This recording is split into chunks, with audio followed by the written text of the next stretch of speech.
Arvind Kejriwal party के नेताओं के साथ विपक्ष का समर्थन जुटाने निकले हैं।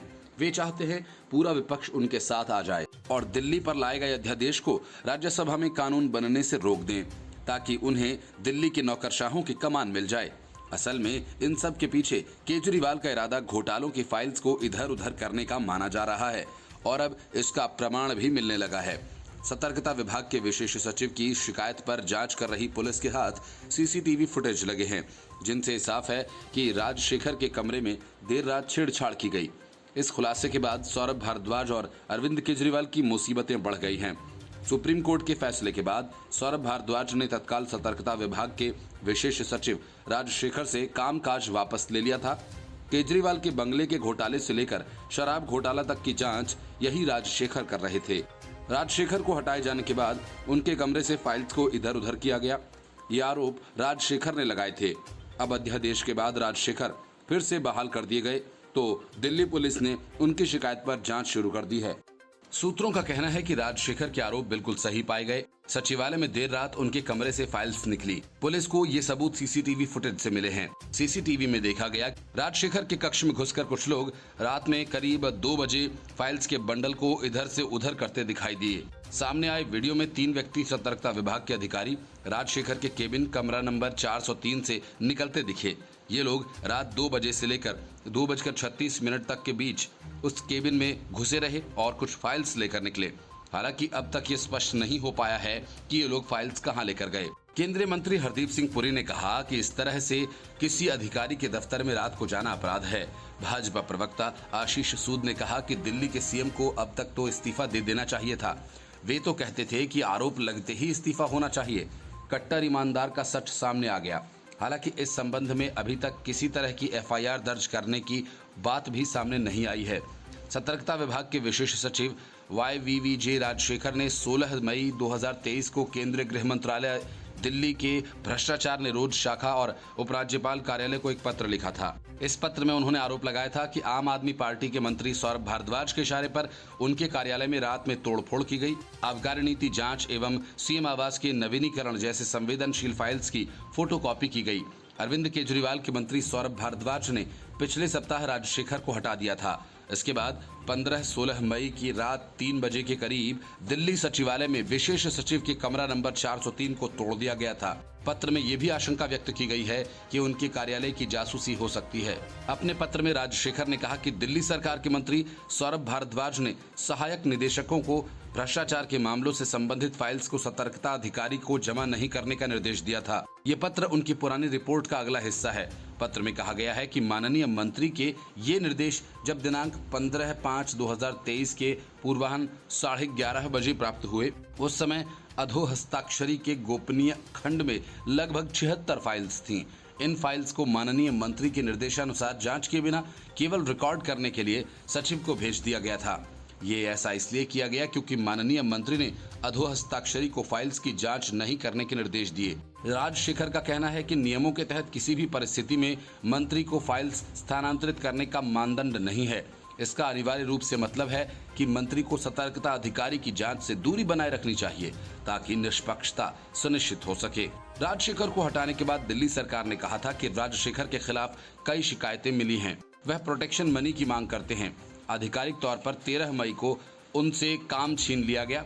अगर उनसे आधिकारिक तौर पर काम वापस ले लिया गया है तो फिर भी उनके पास सभी फाइल्स कैसे हैं? जब उसका काम अन्य अधिकारियों को सौंपा जाता है तो कार्यालय प्रक्रिया की मांग होती है कि उसे आधिकारिक रूप से सभी फाइल्स को नए अधिकारियों को सौंप देना चाहिए। Bureau report, news of India.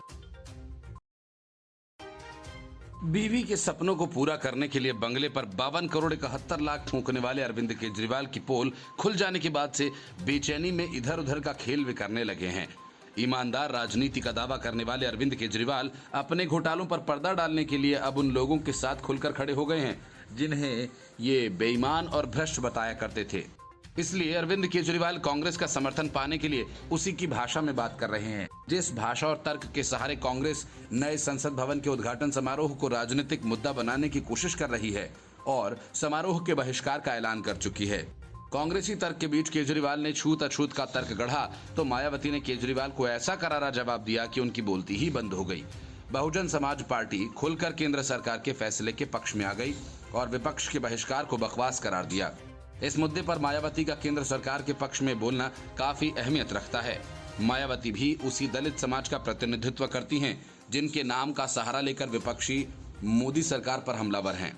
Arvind Kejriwal ने गुरुवार को प्रधानमंत्री नरेंद्र मोदी से सवाल किया कि नए संसद भवन का उद्घाटन राष्ट्रपति द्रौपदी मुर्मू से क्यों नहीं कराया जा रहा है।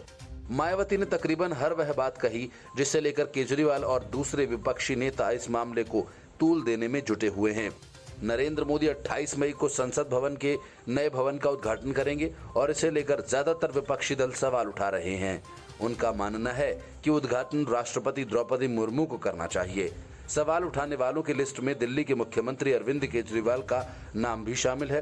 केजरीवाल ने एक ट्वीट में पूछा कि प्रधानमंत्री नए संसद भवन का उद्घाटन राष्ट्रपति से क्यों नहीं करा रहे।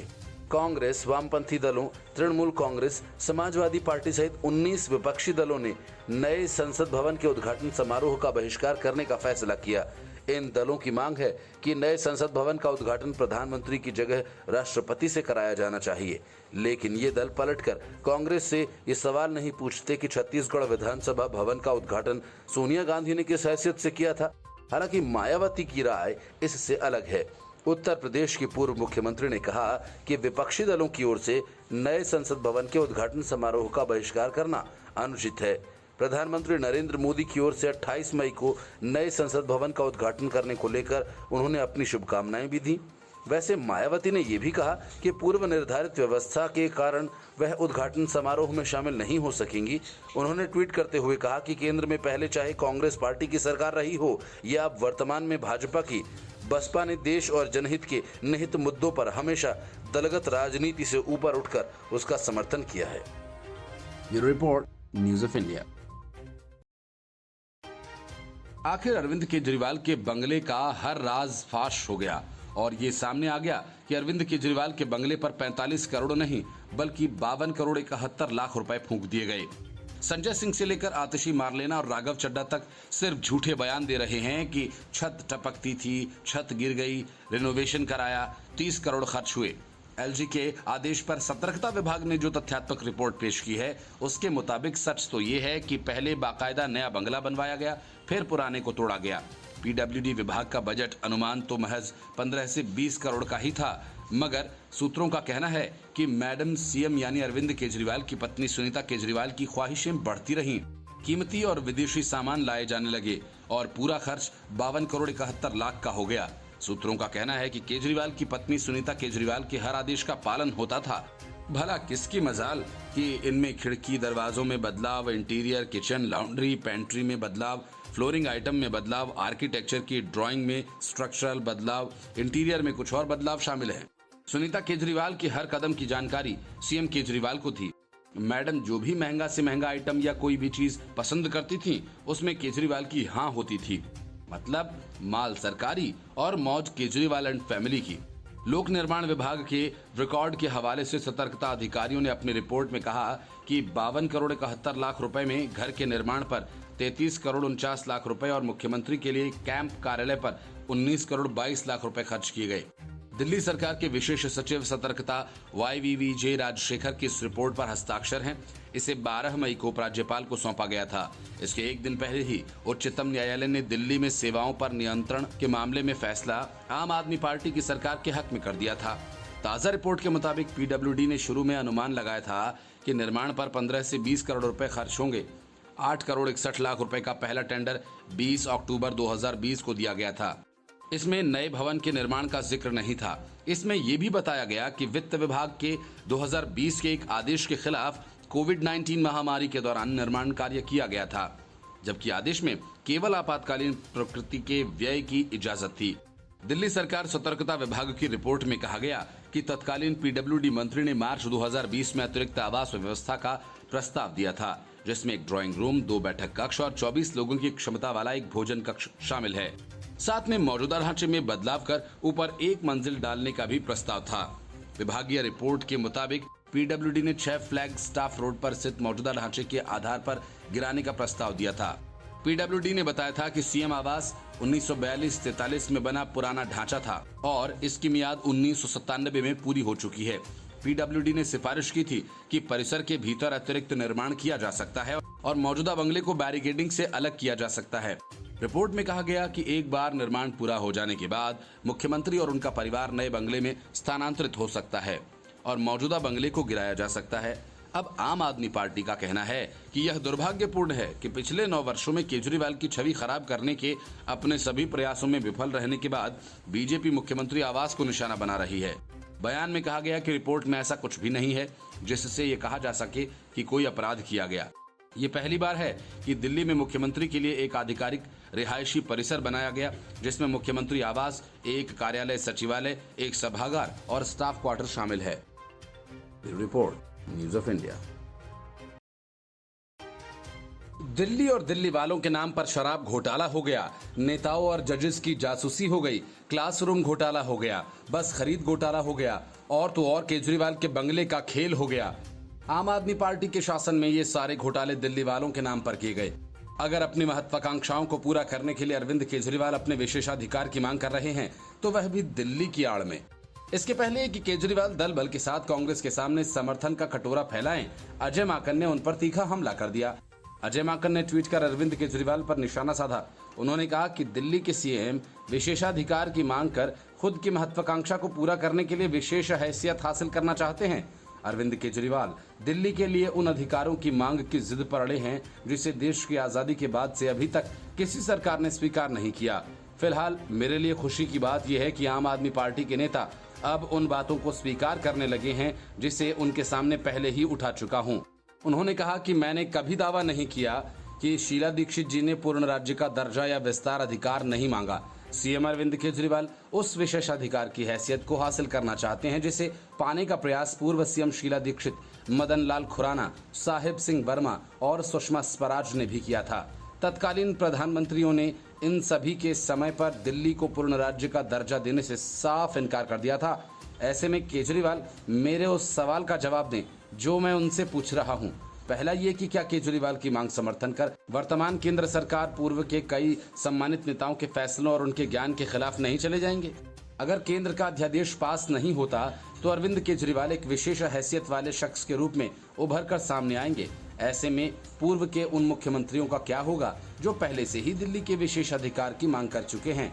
अजय माकन ने अपने ट्वीट में इस बात का भी जिक्र किया कि 21 अक्टूबर 1947 को बाबा साहेब अम्बेडकर, 1951 और 1956 में पंडित नेहरू और सरदार पटेल, 1964 में लाल बहादुर शास्त्री ने गृह मंत्री के रूप में और 1965 में प्रधानमंत्री के रूप में, 1991 में पीवी नरसिम्हा राव, 1999 में अटल बिहारी वाजपेयी और 2014 तक पूर्व प्रधानमंत्री मनमोहन सिंह ने दिल्ली को वो अधिकार नहीं दिया जो पूर्व मुख्यमंत्रियों ने उनसे मांगा था।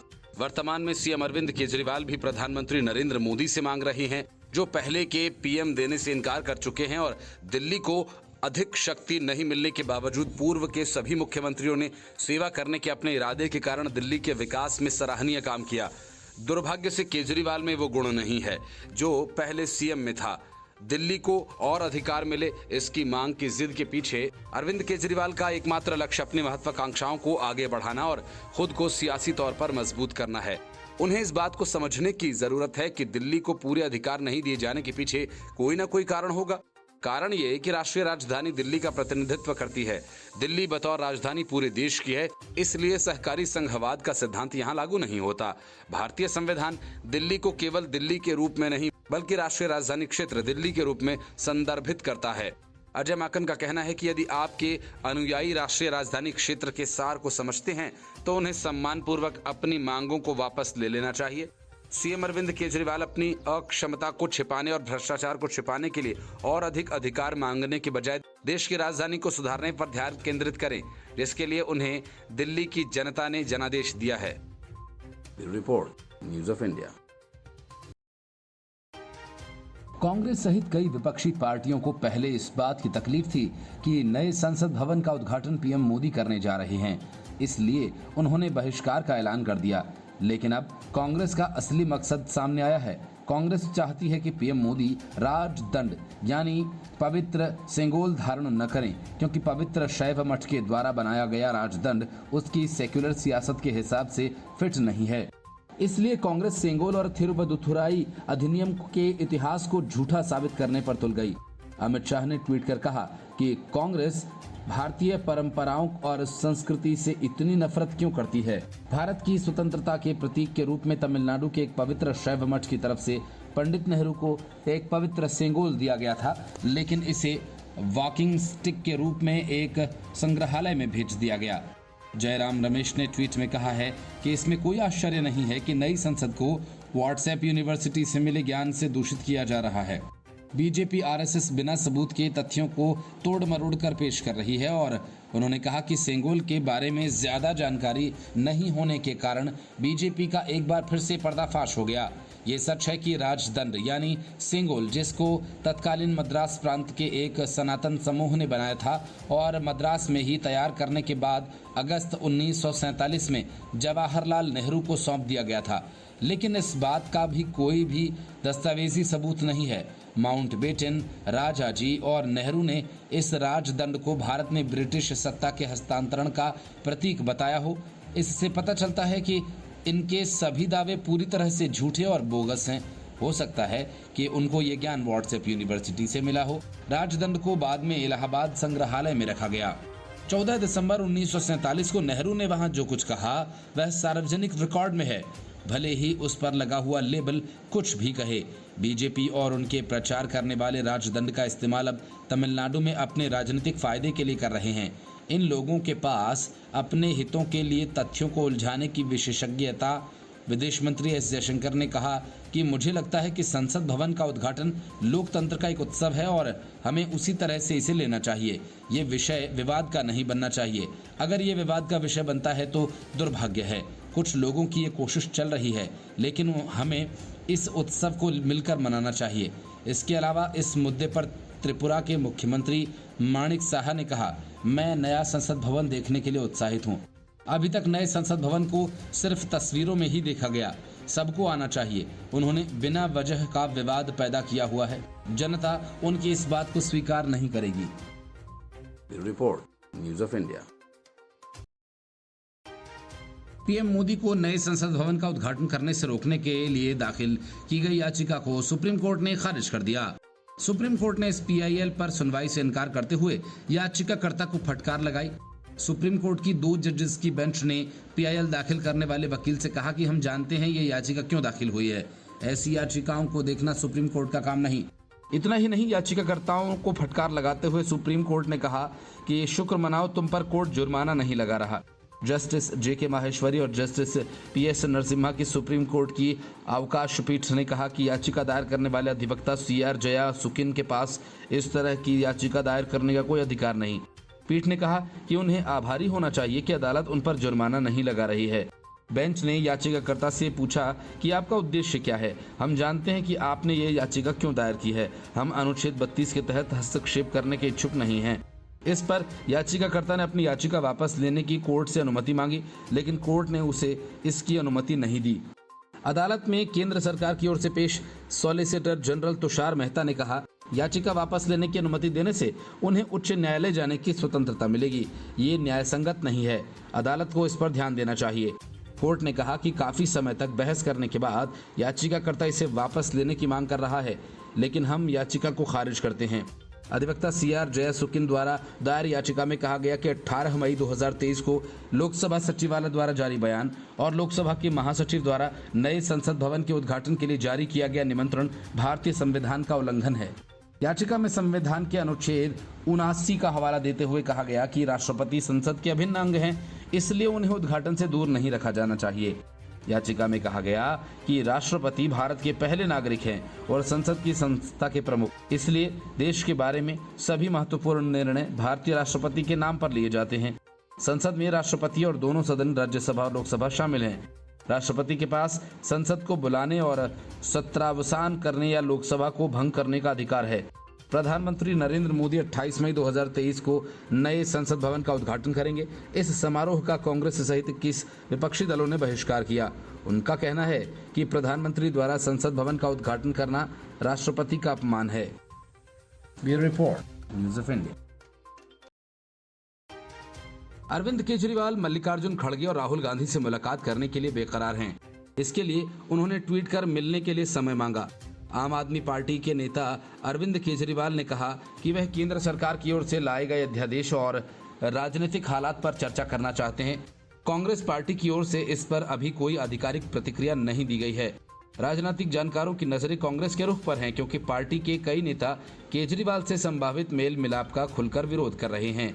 अरविंद केजरीवाल ने ट्वीट किया और कहा कि कांग्रेस अध्यक्ष खड़गे जी और राहुल गांधी जी से भाजपा सरकार के अलोकतांत्रिक और असंवैधानिक अध्यादेश के खिलाफ संसद में कांग्रेस का समर्थन हासिल करने और संघीय ढांचे पर हमला और मौजूदा राजनीतिक स्थिति पर चर्चा करने के लिए मुलाकात का वक्त मांगा है। कांग्रेस की आधिकारिक प्रतिक्रिया आने से पहले अलका लांबा ने केजरीवाल के सामने एक शर्त रख दी है। उन्होंने कहा कि केजरीवाल को पहले सोनिया गांधी, मनमोहन सिंह जैसे नेताओं से माफी मांगनी चाहिए। लांबा ने यह भी उम्मीद जताई है कि कांग्रेस अध्यक्ष पार्टी कार्यकर्ताओं की संभावनाओं को भी ध्यान में रखेंगे। लांबा ने केजरीवाल के ट्वीट का जवाब देते हुए लिखा कि कांग्रेस परिवार पूर्व कांग्रेस अध्यक्ष सोनिया गांधी जी, पूर्व प्रधानमंत्री डॉक्टर मनमोहन सिंह जी, पूर्व मुख्यमंत्री स्वर्गीय शीला दीक्षित जी और गांधी परिवार से आम आदमी पार्टी माफी मांगे और बात आगे बढ़े तो हम कार्यकर्ताओं को कोई आपत्ति नहीं होगी। उम्मीद करते हैं कि कांग्रेस अध्यक्ष खड़गे जी कांग्रेस के लाखों कार्यकर्ताओं की आम आदमी पार्टी द्वारा आहत की गई भावनाओं का ख्याल रखते हुए अरविंद केजरीवाल को समय देने पर विचार करेंगे। आम आदमी पार्टी की नेता रही अलका लांबा अरविंद केजरीवाल सरकार के खिलाफ काफी मुखर होकर बोलती हैं। लांबा की ही तरह पूर्व मंत्री और वरिष्ठ नेता अजय माकन भी आम आदमी पार्टी के साथ किसी तरह की दोस्ती के खिलाफ हैं। वह लगातार कई दलीलों के साथ पार्टी से अपील करते रहे हैं कि केजरीवाल से दूरी बनाकर रखी जाए। माकन अपनी बात पर जोर देते हुए ये भी दलील रखते हैं कि अरविंद केजरीवाल और उनकी पार्टी ने कांग्रेस नेता और पूर्व पीएम राजीव गांधी से भारत रत्न वापस दिए जाने के लिए प्रस्ताव पास किया था। दिल्ली कांग्रेस के कई नेताओं के अलावा पंजाब, गुजरात और गोवा यूनिट के भी नेता आम आदमी पार्टी को समर्थन के खिलाफ खुलकर बयान दे रहे हैं। Bureau report, news of India. Delhi शराब घोटाला मामले में मनीष सिसोदिया को लेकर ईडी ने बड़ा खुलासा किया। इस खुलासे के बाद मनीष सिसोदिया पर कानून का शिकंजा और ज्यादा कस सकता है। प्रवर्तन निदेशालय यानी ईडी ने अपना दावा किया, मनीष सिसोदिया ने घोटाले को अंजाम देने के लिए जानबूझकर पूरे कैबिनेट ड्राफ्ट नोट को बदल दिया, जिसमें भारत के पूर्व मुख्य न्यायाधीश रंजन गोगोई, केजी बालकृष्णन के साथ वरिष्ठ अधिवक्ता और पूर्व अटॉर्नी जनरल मुकुल रोहतगी के महत्वपूर्ण कानूनी राय थे। सूत्रों का कहना है कि आबकारी नीति का पुराना मसौदा और कैबिनेट नोट दक्षिण समूह को सहायता प्राप्त करने सहित सिसोदिया के गुप्त उद्देश्यों को पूरा करने में बाधा उत्पन्न कर रहा था, इसलिए सिसोदिया ने उसे नष्ट कर दिया। सूत्रों का कहना है कि नई मसौदा नीति साउथ ग्रुप और सिसोदिया के एजेंडे के पक्ष में है। मामले की जांच के दौरान ईडी को पता चला कि आबकारी विभाग द्वारा उनके सामने पेश की गई फाइल्स में कोई पुरानी कानूनी राय नहीं है। सूत्रों का कहना है कि कानूनी राय वाले एक महत्वपूर्ण नोट को कथित तौर पर फाइल से हटा दिया गया था। जब ईडी ने मामले की जांच आगे की तो उन्हें पता चला कि आबकारी अधिकारी गौरव मान ने जनवरी 2021 में सिसोदिया के कर्मचारी को हस्ताक्षरित पुराने ड्राफ्ट कॉपी दी थी। ईडी द्वारा पूछताछ किए जाने पर मान ने खुलासा किया कि उन्हें ड्राफ्ट नोट वापस नहीं दिया गया था। ईडी ने इसे सिसोदिया द्वारा रची गई साजिश बताया और आरोप लगाया कि आरोपियों ने यह सुनिश्चित करने के लिए हर संभव कोशिश की कि कानूनी राय वाले पुराने कैबिनेट नोट को रिकॉर्ड पर नहीं लाया जा सके। ईडी ने फाइल को वापस ट्रेस किया और पाया कि पुराने कैबिनेट नोट की फाइल आखिरी बार सिसोदिया को DANIC के अधिकारी प्रवेश झा ने दी थी। इसके बाद वह गायब हो गई। फाइल कथित तौर पर 28 जनवरी 2021 को सिसोदिया को दी गई थी। हालांकि जब ईडी ने इस संबंध में सिसोदिया से पूछताछ की तो उन्होंने कोई नोट मिलने से इनकार किया। ईडी का आरोप है कि फाइल को सिसोदिया ने नष्ट कर दिया। सूत्रों ने बताया कि सिसोदिया ने अपने पीए देवेंद्र शर्मा के फोन नंबर का इस्तेमाल करते हुए व्हाट्सएप अकाउंट बनाकर अपनी कानूनी पहलू भी बनाया और उन्होंने पुराने नोट को नष्ट कर दिया। अब तक ईडी ने मामले में चार्जशीट, एक मुख्य चार्जशीट और 3 सप्लीमेंट्री चार्जशीट दायर की है। Bureau report, news of India. Delhi Pradesh BJP के अध्यक्ष वीरेंद्र सचदेवा के नेतृत्व में सभी सांसद और विधायक दिल्ली की पुलिस कमिश्नर से मिलेंगे और FIR की मांग करेंगे। देरी होने पर कोर्ट का दरवाजा खटखटाया जाएगा। आखिर सर्विसेज किस लिए चाहते थे अरविंद केजरीवाल, ये स्पष्ट हो गया है। केजरीवाल सर्विसेज इसलिए चाहते हैं कि विजिलेंस और एंटी करप्शन ब्यूरो मिल जाए और जो दर्जनों हजारों करोड़ के घोटालों पर पर्दा डाला जा सके।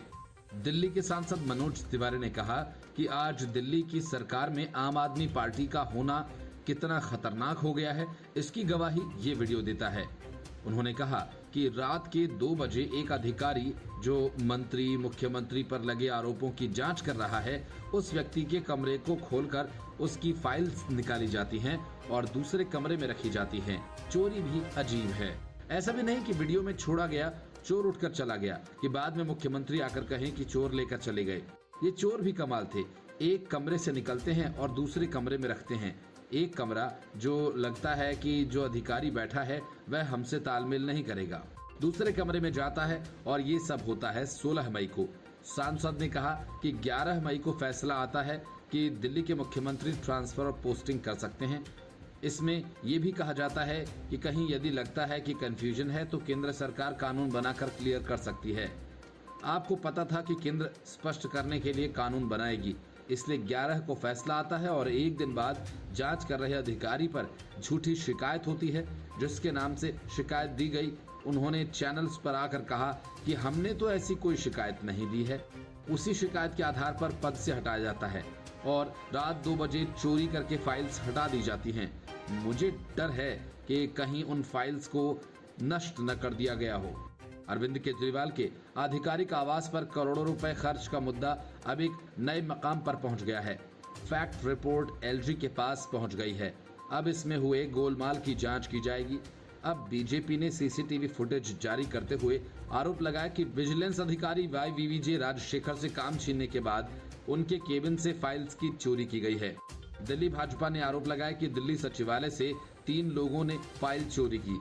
एक वीडियो भी जारी किया गया जिसमें 3 लोग सचिवालय स्थित कार्यालय से फाइल ले जाते हुए दिख रहे हैं। रामवीर सिंह विधूड़ी का कहना है कि ये वो फाइल्स हैं जो दिल्ली सरकार से जुड़े घोटालों की जांच से संबंधित हैं, जिनकी जांच विशेष सचिव राजशेखर कर रहे थे। भाजपा का आरोप है कि 16 मई की रात को 2 बजे विशेष सचिव राजशेखर के केबिन में 3 लोग घुसे और फाइल्स को लेकर बाहर निकलते दिखाई दिए। बीजेपी ने सवाल किया कि जहां 6 बजे के बाद प्रवेश वर्जित है, वहां रात 2 बजे 3 लोग कैसे घुस गए। मंत्री गोपाल राय को इसका जवाब देना होगा कि सचिवालय में 3 लोग किसके कहने पर वहां गए। भाजपा नेता रमेश विधूड़ी ने दिल्ली के मुख्यमंत्री अरविंद केजरीवाल के इस्तीफे की मांग करते हुए कहा कि वह दिल्ली पुलिस को शिकायत दर्ज करवाएंगे। इनमें दिल्ली के मंत्री ही नहीं, मुख्यमंत्री की भूमिका भी स्पष्ट है। मुख्यमंत्री को नैतिक जिम्मेदारी लेते हुए तुरंत इस्तीफा देना चाहिए। राजशेखर वही अधिकारी हैं जिन्हें केजरीवाल सरकार ने सुप्रीम कोर्ट से सर्विसेज कंट्रोल करने वाला फैसला आने के बाद कामकाज से रोक दिया था। शराब घोटाले से लेकर बंगला घोटाला मामले पर खर्च तक की जांच कर रहे अधिकारी पर मंत्री सौरभ भारद्वाज ने भ्रष्टाचार के आरोप लगाए थे। Bureau report, news of India. Kerala story के बाद आई ममता बनर्जी एक और फिल्म के पीछे पड़ गई हैं। इस फिल्म का नाम है the diary of West Bengal. पहले इस फिल्म के खिलाफ FIR दर्ज कराई गई, जिसके बाद बंगाल पुलिस ने मेकर्स को हाजिर होने के लिए नोटिस भेजा है। फिल्म के ट्रेलर में दावा किया गया था कि बंगाल के हालात कश्मीर से भी बदतर होते जा रहे हैं। डायरेक्टर का कहना है कि उन्होंने फैक्ट्स के आधार पर फिल्म बनाई है। द केरला स्टोरी के बाद अब पश्चिम बंगाल में इस फिल्म को लेकर विवाद खड़ा हो गया है। The diary of West Bengal के डायरेक्टर और मेकर्स को कोलकाता पुलिस ने नोटिस भेजा है। इस मामले में पूछताछ के लिए कोलकाता पुलिस ने मेकर्स को 30 मई को एमहर्स्ट पुलिस स्टेशन में हाजिर होने के लिए कहा है। The diary of West Bengal का ट्रेलर 7 अप्रैल को रिलीज किया गया था। ट्रेलर में दावा किया गया था कि बंगाल के हालात कश्मीर से भी बदतर हैं। ट्रेलर में दिखाई गई कहानी में यह भी दावा किया कि बंगाल में हिंदुओं के साथ नरसंहार और मास रेप की घटनाएं हो रही हैं और उनका पलायन चल रहा है। फिल्म के ट्रेलर में यह भी दावा किया गया कि संगठित रोहिंग्या और कट्टरपंथी बांग्लादेशी समूहों को सरकारी सहयोग देकर पश्चिम बंगाल में बसाया जा रहा है। The diary of West Bengal के डायरेक्टर सनोज मिश्रा का कहना है कि उन्होंने अपनी फिल्म तथ्यों के आधार पर बनाई है। उन्होंने कहा कि मैंने तथ्यों के आधार पर फिल्म बनाई है। मैंने प्रधानमंत्री गृह मंत्री से इस मामले में हस्तक्षेप करने की गुजारिश करता हूं।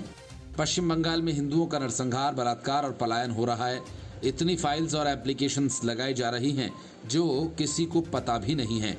मैंने बहुत रिसर्च की है और फिल्म तथ्यों पर आधारित है। Bureau report, news of India.